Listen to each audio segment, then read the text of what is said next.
અરે કાલથી મને વહેલા ઉઠાડજે, મંદિર જવાનું ચાલુ કરવાનું છે. કેમ અચાનક શું થયું તો તમારે મંદિર જવાનું ચાલુ કરવું છે?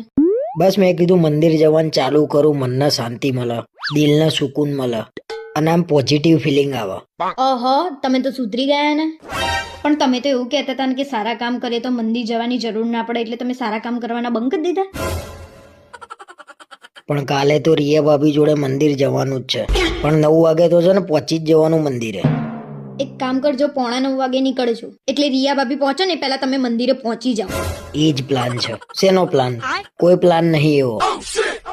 પરમ દિવસે રિયા ભાભી મંદિરેથી આવતા હતા ને તમે જે ઊભા ઊભા વાતો કરતા હતા ને, હું કપડાં સુકવતા બધું જોઈ રહી હતી. એટલે તું મારા ઉપર શંકા કરું છું? અને તને કેમ નહીં ખબર મંદિરની જ વાત ચાલતી હતી? શંકા એની પર હોય જેની ખાતરી ના હોય, પણ તમારું તો ગેરંટી વાળું કામ છે. અને તમારે મંદિરે જ જવું હોય તો આપણે બંને જોડે જઈશું.